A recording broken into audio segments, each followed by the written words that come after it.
por lo pronto vamos a desentrañar el tema con Guillermo Jaime Poch, contador público, profesor de la UBA. Buenas tardes, muchísimas gracias por estar con nosotros. ¿Cómo le va, Guillermo? ¿Cómo andan, Marisol y Rodolfo? ¿Todo bien? Todo bien, un placer. Lo mismo. ¿Podemos arrancar contándole un poco a la gente, a un trabajador, cuál es la presión tributaria que asume cada mes? Una buena pregunta. Cuando se lo diga a la gente se va a sorprender. A ver. Conforme los estudios o análisis que se están presentando últimamente, la carga impositiva ascendería casi a un 60% del total de lo que él, entre lo que cobra y lo que termina de alguna manera erogando hacia el Estado, ¿sí? O sea, es alto. Alguien puede decir, pero espera, Guillermo, si yo eso no lo estoy pagando, bueno, hay una sumatoria de impuestos que se terminan pagando entre costos laborales, impuesto a las ganancias. Vos vas al supermercado y estás pagando impuesto a valor agregado, ingresos brutos, lo que te pueden estar trasladando dentro del precio las compañías. Entonces ese es el porcentaje que hoy está manifestándose de que una persona trabajador estaría terminando pagando a lo largo del mes. La calle a veces marca el pulso y a veces tiene información errónea y uno se pregunta si es real que la Argentina es el país con más impuestos en el mundo. Bueno, ahí está buena esa expresión que dijiste de que la calle marca el rumbo. En general, o sea, a veces, llamemos en general, la gente no tiene ese conocimiento acabado, pero sí claramente eso de que parece, che, Argentina me parece un país caro, lamentablemente se va confirmando. En la región al menos estamos siendo un país caro tributariamente hablando. Entonces, la calle en definitiva, viste, como que va hablando, pasó con el monotributo, de alguna manera se manifestó. Esa sensibilidad es correcta de lo que hoy dice la calle a lo que en definitiva tiene de sensación.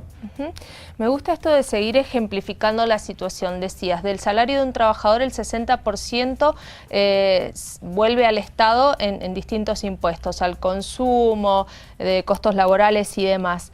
A ver, para un trabajador que cumple un horario de 9 a 18, ¿cuántas de las horas que trabaja las está trabajando para después pagar impuestos? Y lo que periodísticamente se está manifestando o poniendo como un dato de información serían las 14:25 de la tarde. O sea, vos trabajás la primera mitad de tu jornada, estamos en el 50%, falta un poquito más, entonces a media tarde vos estarías en definitiva empezando a trabajar para lo que te quedaría a vos neto con poder real de compra. Eso es lo que se está queriendo decir en estos análisis o en esta información periodística que se está difundiendo. Lo pienso así, me agoto. Te juro, te juro. Cuando hablamos de estos impuestos al consumo, siempre me ha llamado la atención ver cómo especialistas desentrañan el costo de algo. Por ejemplo, te ponen una botellita de agua y empiezan a decirte, bueno, el costo de esta botellita, en realidad el agua que te estás tomando sale, y te dicen, y después cuando empiezan a poner todos los impuestos, es increíble, ¿no? Lo que eso eleva el valor del producto. Sí, mira, hace unos días publiqué una nota el lunes en Perfil, perdón, tal vez no puedo decir el medio, no hay problema, pero lo que ponía ahí era que cuando se llega de una manera a una presión tributaria muy alta en las empresas empiezan a transferir ese costo del impuesto. Entonces ahí es donde en definitiva el consumidor final es el que termina pagando una porción importante de los impuestos. Y ahí, como vos bien indicabas, ponerle en la carne, este año se analizó, un 28% del precio de la carne está compuesto por impuestos. 28% es 28%. un montón. En los cereales el 62%, en bebidas y alimentos oscila en el 40%, o sea, distintas cámaras, que yo las cito ahí en mi artículo, van manifestando estos costos, o sea, hacen el análisis de la composición y bueno, en la materia tributaria, que es la que a mí me interesa, o sea, son números que en definitiva son costos, son elevados los porcentajes. Y a todo esto estamos abordando el tema desde el lado del trabajador. Para el empleador es otro tanto, ¿no? Sí, o sea, en materia de impuestos, y llamemos de manera amplia los impuestos, incluido, te digo, técnicamente hablando, todo lo que es componente social no son impuestos, pero pensemos, todo lo que se le paga al Estado, pongámosle el nombre de impuestos, es muy alto. O sea, vivir en sociedad sale mucha plata. La pandemia también generó mayores costos al Estado, indistintamente cuál hubiese sido el gobierno, tenía que aumentar el costo del Estado. Lo que sucede es que tal vez en un momento Argentina, la dirigencia política, sin importar el partido político, van a tener que empezar a analizar y decir, bueno, ¿cuál es el costo, cuál es el impacto que tienen los impuestos en la vida económica? Eso es algo que yo manifiesto y que en definitiva todas las crisis en Argentina siempre se las quiso paliar a través del aumento de los impuestos.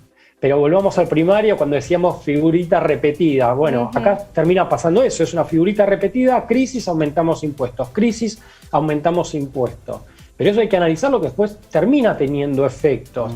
Entonces en un momento hay que decir, bueno, aplico gravámenes, salimos de la crisis, voy a una carga tributaria más baja. No quedarse con ese plus que uno obtuvo para sortear la crisis. No, acá cuando te ponen un impuesto queda, impuesto al cheque, bueno, impuesto... Eso que vos mencionás, que es usual escucharlo en la calle, o sea, ahí en definitiva la calle termina teniendo razón en ese sentido. Vos lo decías, impuesto que se crea, impuesto que queda instaurado. Bueno, es algo que tendríamos que desde la Argentina modificarlo como un paradigma, es decir, a ver, los países de la región tienen determinada carga tributaria.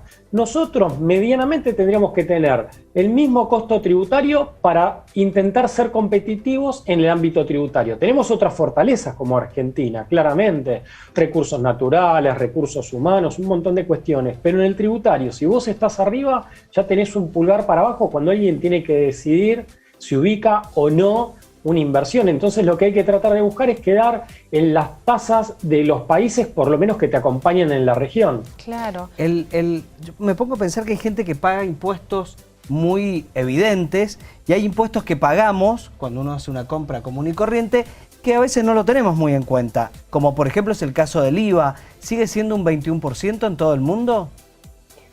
Hay distintas alícuotas en distintos países. El 21% estás en una posición arriba dentro de la tabla, estás saliendo campeón en breve. Hay algunos otros que están primeros, pero es una tasa elevada de impuestos. Hay otros países que tienen mucho más bajo la carga tributaria en lo que es el impuesto al valor agregado. Yo que no soy muy rápido con los números, agarré la calculadora y dije, a ver, hagamos una compra en un supermercado de 5.000 pesos y saqué la cuenta de cuánto dejamos solamente de IVA, son 1.050 pesos solamente que se van al IVA, ¿no? Sí, la única consideración, consideración es que hay algunos alimentos que pagan el 10,5.